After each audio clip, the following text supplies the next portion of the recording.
I'm sitting here when those Johnny Hartman songs, the wee hours of the morning, and never entered my mind, and just dropped by to say hello. So the Charade one is also very good. Man, that man's voice is very smooth. In the little wee hours, you lay awake, and you're sitting there listening. You're like, this guy is really good. I wonder if Nancy Wilson was into him. But yeah, no, he's good. And the jazz is just, it's smooth. That's what I like about jazz is vocal accompaniment is very smooth, and it has a very, it just it tells a story with the music that's just it's not a lot of people dig it. But me, man, I dig it. I'm like, damn, that is so good. I never even knew who that guy was. I was like, because they don't play a lot of vocal jazz stuff. It's very rare. This Masquerade, um, May's son-in-law was a lawyer, and the other kids were doing things, and I went in there and started playing some of his records, and I took the Breezin' album and put it on, and shit, I was hooked when I heard, are we really happy with this lonely game we play? Looking for words to say. And I was just like, wow, this is good stuff. Searching but not finding, understanding anyway. Was it Leon Russell that wrote that one? Was it Redbone or Russell? I can't remember. But I was just like, this is a damn good song. Both afraid to say we're just too far away from being close together from the start. We tried to talk it over, but the words got in the way. We're lost inside this lonely game we play. It's a really good tone. Thoughts of leaving disappear every time I see your face, no matter how hard I try. Yeah. We're lost in a masquerade. Yeah, it's a good tune, man. It's sad. Ah, what is sad? What is sad? It's what's perceived as sad a lot of times is attachment and selfishness. And constantly thinking about being someone or being with someone that wants you to do things that are selfish to make them comfortable. So being apart from them, is that really that sad? Choosing to be alone because you'd better be right alone than wrong with someone who chooses to be selfish and wants you to be selfish with them. Do you watch the same TV that I watch? Both afraid to say we're just too far away from being close together from the start, right? We tried to talk it over, but the words got in the way. We're lost. I don't play games, I'm here anonymously being abused by the worst selfish people in the history of the planet. And that's not a judgment, that's an assessment. Yeah.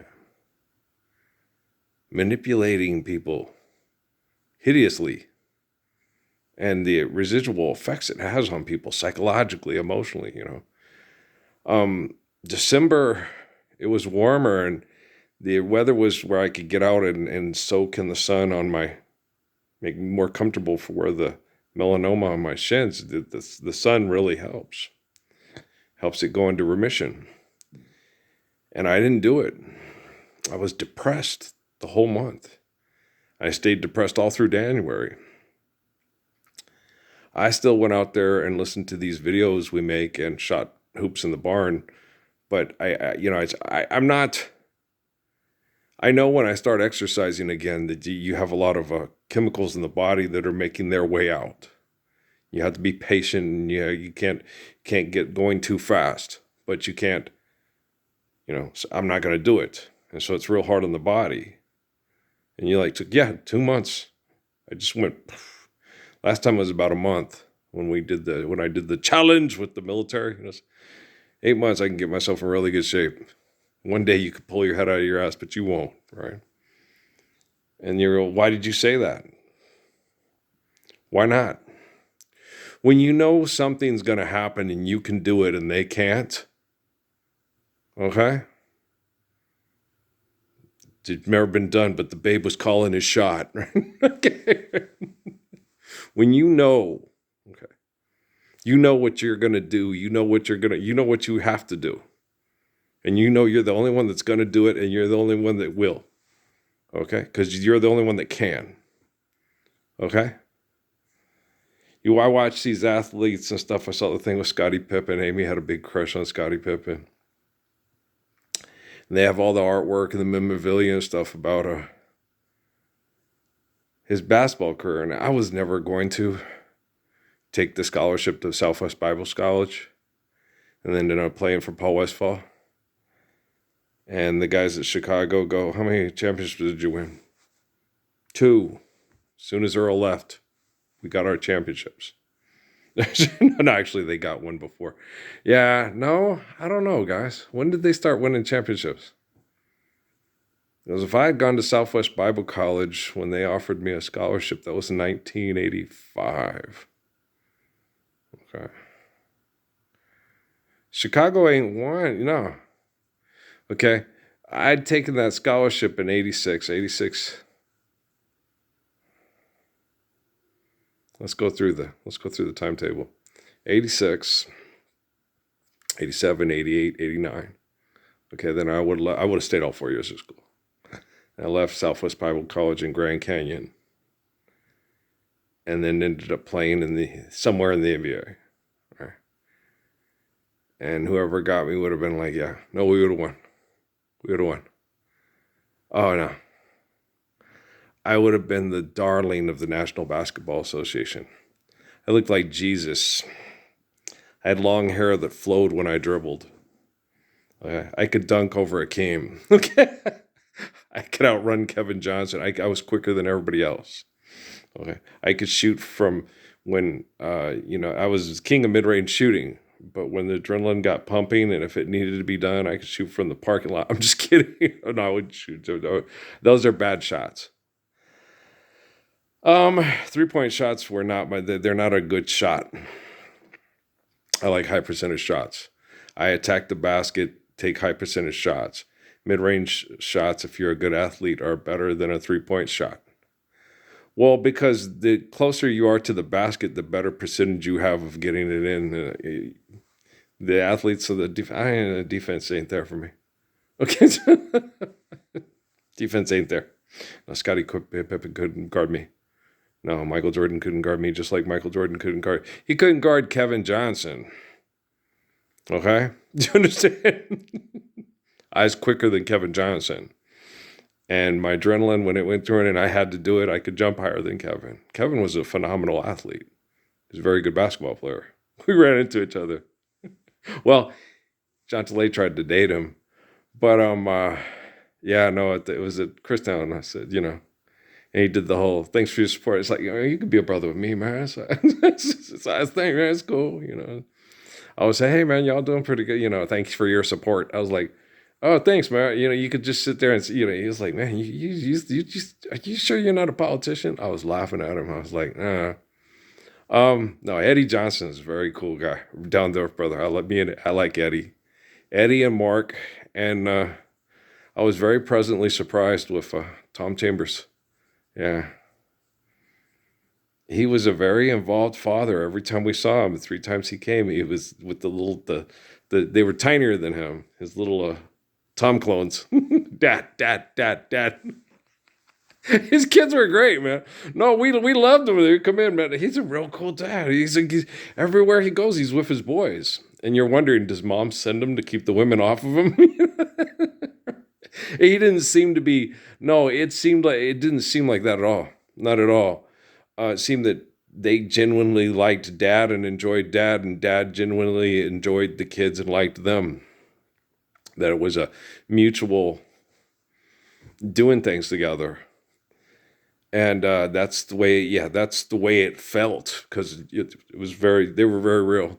I liked them. They were pretty cool. Yeah. Like I said, met Dan Marley, did not like Dan Marley. Ran into him twice, didn't like him. Mark West, liked him. Mark West was Mom's favorite. Yeah. And Charles always stood up for Mark too. We like our center very much. He's a good rebounder, excellent at setting picks, wonderful at setting picks, excellent rebounder, and excellent, at just being there for his teammates to keep them from getting bullied and beat up in the old dumbass NBA back in that generation. Yeah. I would have just set him straight. I would have just told Isaiah Thomas, you're better than this. Okay? You don't have to, if you have to try to hurt me to beat me, you're not the best. I am. Okay? So be better than this. Okay? Do things like a man. And if you end up losing the game, do it like a man. It's just a damn game for money. We're all getting our moms out of the trailer parks and out of the ghettos. No, I didn't get to get my mom out. I had to.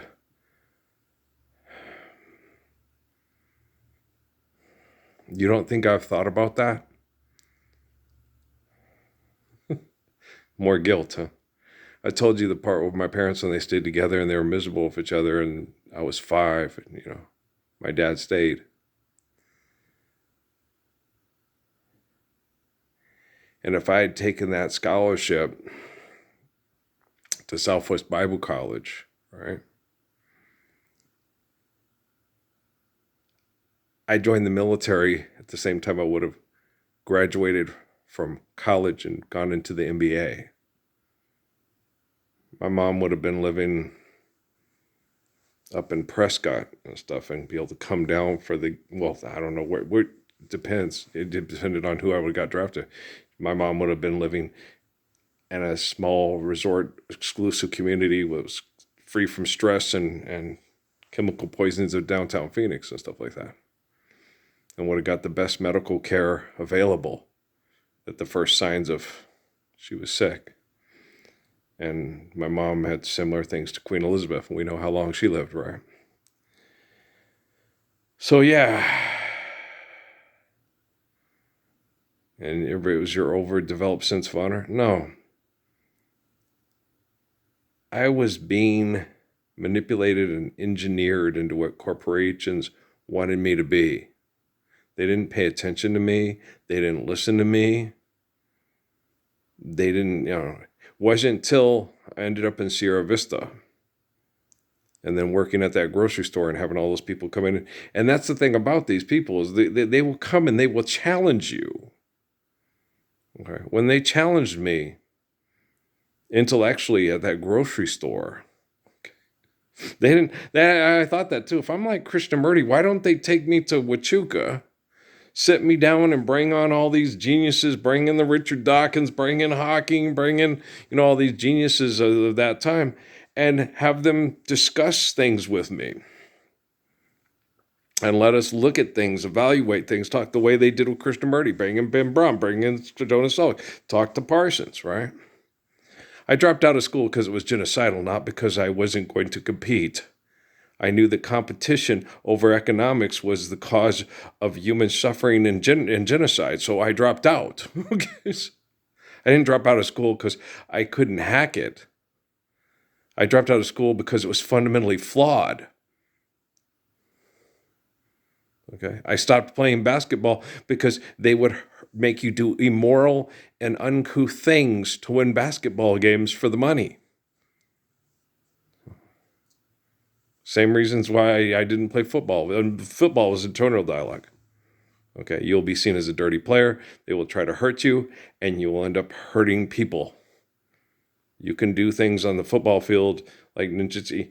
In basketball, I could do a lot. I did a lot of things to protect myself, and I learned a lot of it from Michael. Yeah, Michael Jordan. I'd go up in the air like a flying ninja, but I was more agile and acrobatic than he was. So when I went up in the air, It was knees and elbows and fly through the air.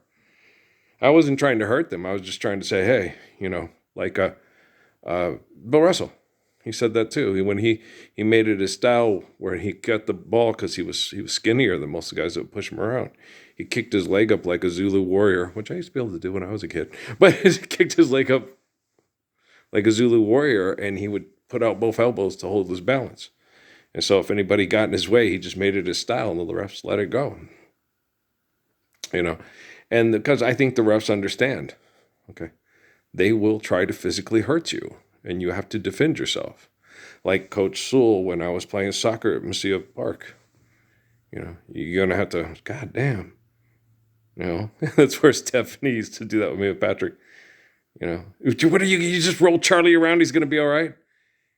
Steffi. And same when we played in the summer league in Scottsdale. Earl, and I was roughing, and she was sitting there. It's like, I wasn't watching. I was watching the ball. I don't watch Patrick the whole game stuff. You do. She said, well, this kid was pushing him. He was hitting him. So, yeah, it happens. Why didn't you? I was watching. I'm reffing the game. You don't sit and watch your son the entire game. You ref the game, Stephanie. I tried to explain that to her. I'm like, oh, okay. So he did? Well, yeah, that happens. And there you are, throw Charlie Brown. Yeah. Okay. They will put cameras in your house. They will manipulate your wife. Okay? They'll come in and fuck your wife while you're at work. A Navy SEAL will talk your entire staff at normative services in Wyoming into doing it. Okay? You have the capacity to kill each and every one of them real quickly with your bare hands, faster than Denzel Washington ever equalized his ego. But you don't do it because you have to teach people to be like King David and Jesus in the 21st and the 20th century. Okay? When you are born with something to do to save the children from perverseness, from philanthropy, from idolatry, from debt and trespass, you take it quite serious, the voices in your head that help you navigate through this hell to get little kiddos in Seahawks jerseys to the kingdom of heaven. I take my job very seriously. I take my life very seriously. I take my prayers very seriously. If you don't take my prayers very seriously, that's your decision. Okay? You can be Joe Biden. You can be Barack Obama. You can be George Walker Bush. You can be George Herbert Walker Bush. You can be Dick Cheney. You can be Donald Trump. You can be Tom Homan. You can be all these people. Okay? The history books are littered with Joseph Stalins, Himmlers, and Hitlers, and Pattons, and McCarthy's. Okay, MacArthur, and Truman. Okay? Political dick measuring contest of mass murder to maintain status quo of economic conflict because they deny the perfection of the Lord's Prayer. I'm the living embodiment of the Lord's Prayer. Okay? I wouldn't see it as a luxury to live like you do. Okay? If you want to stop global warming, recognize my existence. If you want to stop people from mass murdering each other over economic conflict, recognize my existence, because no one in the corporation called the Vatican seems to be able to do anything resembling the Lord Jesus Christ, right? And no one in the royal families of the mass murder of the oil corporations seem to do anything resembling the beauty of Lord Muhammad, right? Seems to be the only person anonymously to 2 to 4 views a day on his videos that seems capable of correcting the technology so it reflects a beautiful, courageous, kind, intelligent human being that understands past, present, future operating at the same time, right from wrong, good from bad, and truth from lie, is right here, right? In this ghost video. Because what you're looking at isn't me. You're looking at a reflection of what was me, however time ago it was from the time I recorded this video to the time you're watching it, right? In the wee hours of the morning. I just dropped by to say hello. Okay? Are we really happy here with this lonely game we play? Looking for words to say. Playing basketball. You got a place to play basketball? Then you're still playing basketball, all right? It's the older you get, the more competitive you probably want to play as horse, something like that. Or you could get physically hurt trying to do things that you did when you were younger that you were capable of doing as a younger person. Okay, Fazu? But you're not capable of doing it now. And if you stand up Tyndall Wars like myself and Judah Krishnamurti and Jashiro Suzuki and Haile Selassie, you can save Mulan from having to be an idiot, psychotic man like contributions from viewers like you, right? You saved us all? No, she didn't. You're still murdering each other over delusions of grandeur. To save yourself from murder over delusions of grandeur, you have to understand the eternal perfection of the Lord's Prayer and apply it in physics and pass it on. Okay? That will save us all from murder. That's the only thing that can save us all from murder, is the proper thoughts, words, and actions of a proper living human being, right? Okay, shit. You have to connect and you have to feel it. You know, I used to sit here and go, I want to go to bed. I want to do this. It's like, I'll go to bed. I'll go to sleep. I'll wake up. I'll do my chores. I'll do, I don't have a pattern. I don't have a way of doing this. I'm survive, stop, eliminate, abuse, and recover. And as I'm going through this, I'm not thinking of myself selfishly being with any kind of selfish people that are trying to manipulate me into their narrative once I'm done stopping, eliminating their abuse through their technology and their virtual presence, right? If it's a choice between trying to help Amy and Steffi and their kids through hell because they were abused like hell by all these assholes that still have us trapped in hell through their egos with their technology and their manipulation. If it's a choice between people that are business partners with the people that abused myself and the people that were abused with me to try to turn me into a monster, like the people that are watching these videos anonymously, or, get in shape to be with the assholes that are watching these anonymously and don't know I exist. Okay.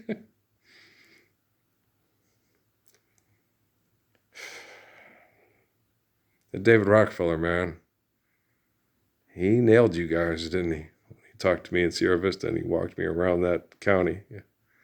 It's all a tax write-off, Parsons. It's all this. They're all a bunch of bastards. They'll gladly do this. They're all rotten. Just get this thing, line it up, lock them in, and kill them all. It's like, that's not how it works. It's like, yeah, but that's how he felt.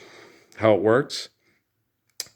This is no longer a comic book. I'm not the Phantom. You're not Mandrake, and this isn't Flash Gordon and shit. Okay? This is reality. And this is the Gospels. And the Gospels are real, lived by real, faithful people. If you're not faithful, you're on the outside looking in and you want to be on the inside, then you better stand up for the Lord's Prayer so everybody know you got to fulfill the book, right? Okay, like I said, man, everything you do, it don't hurt water. The blood of Christ is clean water for everybody to live a beautiful life eternally. And every day the bucket will go to the well. One day the bottom of the bucket will drop out. Well, that dropped out in 2013. Synthetic water doesn't cut it. Okay, you have to be real, you have to be truthful, and you have to obey the laws for your bodies to live through holy covenants. Robots ain't going to save you from other people's murderer robots. Okay, love, faithful love, is going to protect the children from being murderers like you. I got this. Peace.